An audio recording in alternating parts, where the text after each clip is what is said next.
윤석열 총장, 오늘 총장을 사직하려고 합니다. 이 나라를 지탱해온 헌법 정신과 법치 시스템이 지금 파괴되고 있습니다. 그 피해는 오로지 국민에게 돌아갈 것입니다. 저는 우리 사회가 오랜 세월 쌓아올린 상식과 정의가 무너지는 것을 더 이상 지켜보고 있기 어렵습니다. 검찰에서의 제 역할은 지금 여기까지입니다. 그러나 제가 지금까지 해왔듯이 앞으로 제가 어떤 위치에 있든지 자유민주주의와 국민을 보호하는 데 온 힘을 다하겠습니다. 그동안 저를 응원하고 지지해 주셨던 분들, 또 제게 날선 비판을 주셨던 분들 모두에게 감사드립니다. 이런 말을 남기고 대검 안으로 들어갔고요. 청와대에는 잠시 후 이 같은 사의를 수용을 했습니다. 이 관련 내용 좀 자세히 두 분과 이제 얘기를 나누게 될 텐데 정말 숨가빴던 사흘이었습니다. 이틀 전은 국민일보 인터뷰, 어제는 대구 고검과 지검을 찾아서 기자들과의 인터뷰 후 오늘 전격 사의를 표명한 건데 교수님 전반적으로 어떻게 보셨습니까?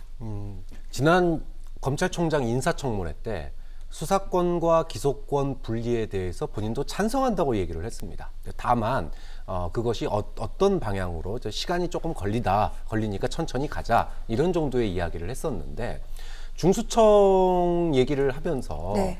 검수완박, 그래서 검찰에서 기소권 분리하면 수사권 분리하면 이거는 부정부패의 만연이다. 네. 이렇게 선언을 했어요.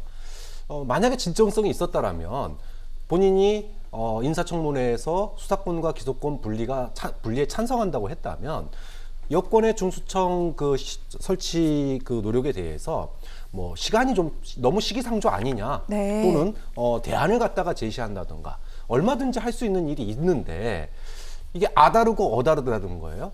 대안을 제시하거나 시기상조론을 얘기한 게 아니라 아예 검수완박이라는 말을 만들어서 부패가 만연할 거다 이렇게 선을 그어버렸어요. 이 얘기는 본인이 애초에 얘기했던 수사권과 기소권 분리 이 부분에 대한 찬성 이야기가 지금에 와서는 의견이 이제 생각이 바뀌었다라고 이렇게 볼 수밖에 없는 거고, 좀 그런 측면에서 어저께 그 대구에서의 행동, 뭐 가서 대구시장에게 꽃다발 받고 뭐 지지자들 둘러싸여서 또 검수완박이라는 말 지어서 일부러 그까지 인터뷰하고, 검찰총장으로서의 마지막 행보가 오늘 사퇴를 위한 사전 포석이었다라고 하는 점을 이렇게 반추해 본다면, 네. 윤 총장이 아까 한 말 중에 국민을 보호하겠다고 그랬거든요. 뭐 총장 그만두고 국민 보호하면은 시민운동할 거 아니잖아요. 그렇다면은 결국은 보수의 구애를 하면서 앞으로 정치를 하겠다, 이런 어떤 방향성을 보여준 거 아니겠느냐, 이렇게 평가를 하고 싶습니다. 그렇군요. 그 이전 인사청문회 때 처명했던 수사와 기소의 분리에 찬성했던 입장을 바꾸고 지금 중대범죄수사청이라는 수사 기소 분리 방안에 대해 반기를 들면서 이렇게 얘기하고 있는 부분, 아울러 오늘 전격 국민을 보호하겠다 하면서 사의까지 표명하고 이것을 관철한 데 대해서 보수파를 위한 정치를 하려는 그런 움직임이 아니겠느냐, 이렇게 말씀을 하셨습니다. 그런데 홍준표 무소속 의원 역시 검사 출신인데 잘못된 선택이다, 또 이런 얘기를 하기도 했습니다. 만약에 정치의 길을 한다면 사실 윤석열 검찰총장 보수 진영으로부터도 또 진보 진영으로부터도 그렇게 환영을 받을 수 있을까, 이런 생각이 스치기도 하는데 어떤 사안들이 좀 걸림돌이 될 수 있을까요? 우선 윤석열 총장이 오늘 전격적으로 사퇴하리라고는 정말 생각하지 못했습니다. 그러셨습니까? 예, 생각하지 못했습니다. 네. 며칠 전에 한 언론에 대문짝만하게 대담 인터뷰를 실었습니다. 꼼꼼하게 한번 읽어봤습니다. 전체적인 느낌은 사고의 수준이 아주 떨어진다는 생각을 했습니다. 첫 번째, 사고의 생각이 과잉 표현에 네. 상식 밖의 궤변에다가 그래도 더 나아가서 아주 그 정치적인 발언을 쏟아내는 걸 보고, 야, 정말 큰일이구나 싶은 생각이 들었고, 두 번째는 검찰총장직을 그만두고는 언론과 인터뷰할 수 있는 거죠. 검찰 현안이라든지 네. 중수청이라든지 국정 현안, 민주주의 문제, 법치 문제, 뭐 여론 할 수 있는데, 그때는 검찰총장직을 가지고 한 인터뷰예요. 검찰총장이 직을 가지고 언론 인터뷰를 하면서 정치를 한다? 이거는 윤석열이가 가장 비판해왔던 대목이에요. 그걸 본인이 하고 있어요. 저는 깜짝 놀랐습니다. 네. 그런데도 검찰은 가만히 있더라고요. 자신들의 수장이 언론사에 가지고 정치 발언 쏟아내고 정치 행보하다가 검찰은 가만히 있어요. 왜? 그들이 이익에 되게 도움이 되니까. 그래서 검찰 개혁은 정말 갈 길이 멀다는 생각을 했는데, 네. 앞서 말씀하신 것처럼 뭐 홍준표 의원의 얘기는 하고 싶지 않아요. 이분은 저한테 달면을 삼키고 써면을 뱉는 인물이니까 논평할 가치가 없고, 이제 윤석열 총장이 앞으로 가야 할 길은, 저는 우선 최근 며칠 사이에 했던 이 행보에 대해서만큼은 우선 국민에게 사과해야 됩니다. 대구에 가서 했던 행보를 보면 꼴불견입니다, 이거는. 네. 저는 이 시각을 여당의 시각, 야당의 시각으로 볼 문제가 아니에요. 국민의 시각으로 검찰총장직을 갖고 있는 사람의 행동으로 저는 제대로 보자는 얘기죠. 저는 여당, 야당의 편이 아닙니다. 검찰총장이 지역에 지검에 내려갔는데 시장으로부터 꽃다발 받는 검찰총장 봤습니까? 네. 말도 안 되는 얘기를 하고 있는 거예요. 말도 안 되는 일을.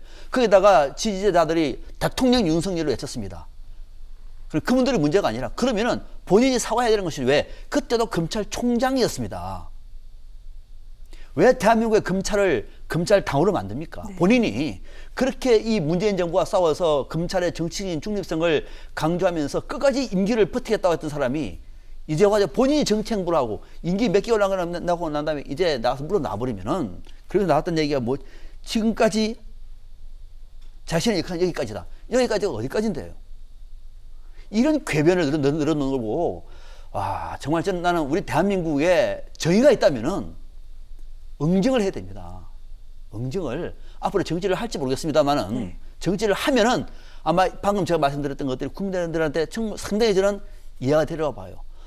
자연인으로서는 좀 할 수 있습니다. 정치할 수도 있고, 네. 문재인 정부 비판할 수도 있고, 칭찬할 수도 있어요. 그러나 검찰총장직을 갖고, 그것도 문재인 정부와 대항해서 검찰의 정치적인 중립성을 위해서 임기를 강조했던 검찰총장이 하는 행태치고는 너무도 천박하다 이거죠.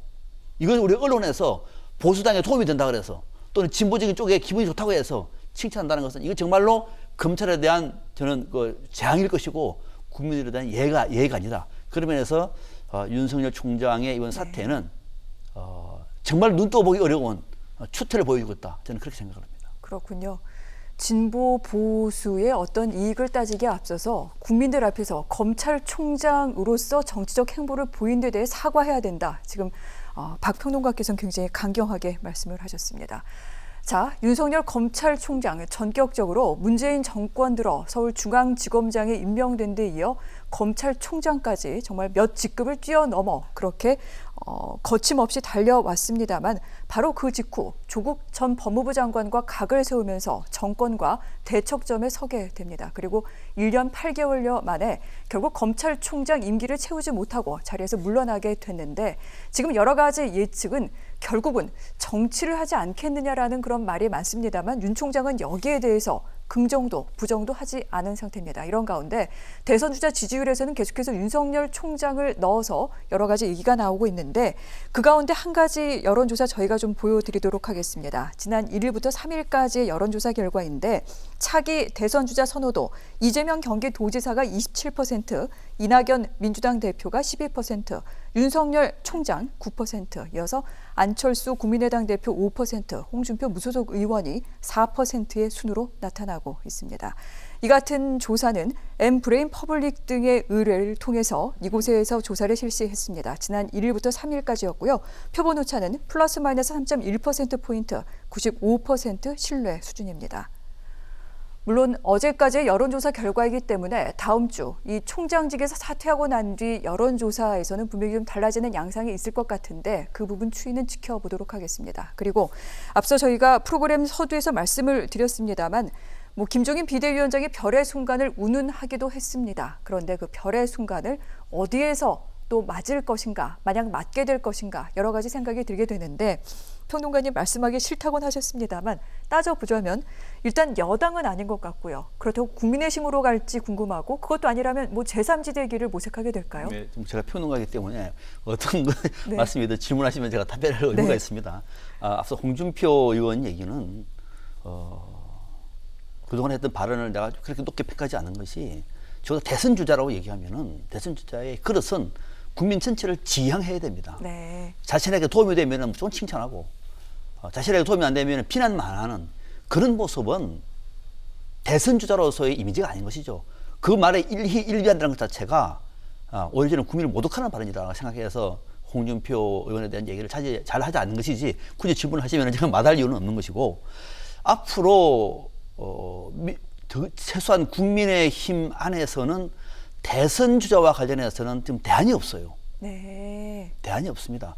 이번에 서울시장 부산시장 보궐선거는 모르겠으나 대안이 없다고 얘기하면은 윤석열 총장이 민주당으로 갈 가능성은 전무합니다. 전무합니다. 네. 그렇게 얘기할 수 있는 것이 이미 이 사람은 여권에다가 총을 겨누고 놓은 거예요. 그러면 여권에서 지지를 받기 어렵습니다. 정치인이 지지를 받기 어렵다고 얘기하면 할 일이 없는 거, 정치를 안 했으면 아는 것이지. 그러면은 야권으로 가야 될 텐데 윤석열 총장이 만약에 국민의힘으로 지금 당장 들어간다고 얘기하면은 입당을 하기 위해서 소득세는 그렇게 많이 오르나 보다. 그러지 않겠습니까? 그것도 국민의힘이 입당하기 위해서. 그럼 검찰이 뭐가 될 거예요? 검찰이. 국민의힘에 입당하는 검찰총장을 모시고 지금 조직을 사수한 건 아닙니까? 검찰당이 돼버리는 거예요. 그런 선택은 저는 하지 않으려 봐요. 그러면 어떻게 할까? 타이밍을 지금 잡은 걸 보면은 이번 서울시장 보궐선거에 나름대로 어떤 영향력을 행사할 것 같아요. 네. 직접 뛰어들지는 않겠지만은. 그러면서 야권의 재편, 아마 보궐선거 끝나고 나면은 대선 주자 없는 국민의힘에서는 다시 당이 아마 무너질 겁니다. 그럴 경우에는 내년 대통령 선거를 위해서라도 야권의 재편 얘기가 당연히 있을 것이고, 재편할 때 중심으로 설 수 있는 사람은 대선 주자로서 윤석열이 안성과 첨비라고 판단한 거겠죠. 아마 그런 모색을 할 것이다. 네. 그래서 좀 더 지켜보면서 제3지대에 힘을 실어주면서 국민의힘과는 거리를 두면서, 그러나 국민의힘이든 또는 안철수든 누군가 후보가 되면은 가가지고 뭐 연설 한번 해준다든지, 가서도 뭐 지지한다는 것이 아니라 뭐 문재인 정부가 이렇게 했다. 정말 나쁜 사람들이다. 그 악이다. 국민 여러분 관계 끝났다 정도 얘기만 하더라도 반향이 있겠죠. 그렇게 말하면서 일단 최선을 다하고 당선을 시키면 좋고, 안 된다고 하더라도 실패한 국민의힘의 재편하기 위해서는 네.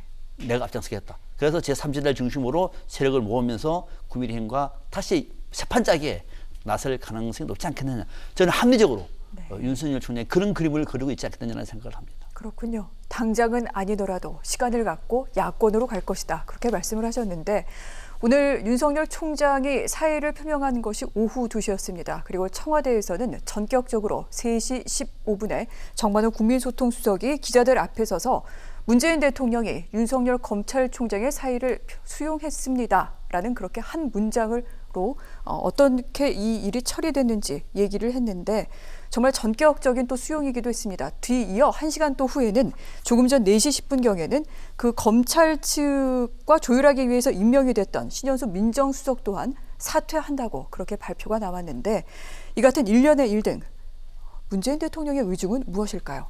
문재인 대통령으로서는 뭐 생각할 것도 없습니다. 일단 네. 만류한다고 남아있을 상황이 아니라는 거죠. 그 다음에 오늘 이제 사퇴 기자회견에서 정의와 상식이 무너졌다고 그랬습니다. 그 다음에 자유민주주의가 무너졌다고 그랬어요. 그러면 문재인 대통령 들어와가지고 본인이 그걸 막기 위해서 노력했는데 안 됐기 때문에 사퇴한다는 뜻인 거거든요. 문재인 대통령 입장에서 보면 네. 내가 정의와 상식을 무너뜨리고 자유민주주의를 무너뜨리고 그리고 앞으로 부정부패가 만연할 사회를 만들고 있다라고 하는 얘기를 어떻게 수용할 수 있겠습니까? 당연히 즉각 수리할 수밖에 없는 거죠. 나랑은 진짜 안 맞는 사람이구나. 네. 이렇게 얘기할 수밖에 없는 거예요. 그러니까 뭐 다른 말 일절 붙일 것도 없고 말 붙이는 순간 뭐 그리고 사태를 만류할 것도 없고 그거 하게 되는 순간 논란만 커지기 때문에 그냥 조용히 사표 수리하고 후임 빨리 해서 그 충격을 갖다가 최소화하는 쪽으로 가닥을 잡을 수밖에 없었겠죠. 그렇군요. 그러면 이제 앞으로의 영향에 대해 두 분께 끝으로 짧게 한 가지씩만 더 여쭤보도록 하겠습니다. 윤 총장, 4월 재보궐선거에 지금 이 이슈가 어떤 영향을 미칠지가 궁금한데, 지금 여권에서는 이런 얘기 나옵니다. 가덕도 신공항, 재난지원금 지급 등등의 이슈가 윤 총장 이슈에 덮여버렸다. 이런 말 나오는데 어떻습니까? 그렇죠. 큰 이슈죠. 네. 이번 4월 재보선의 가장 큰 변수 하나가 불거진 겁니다.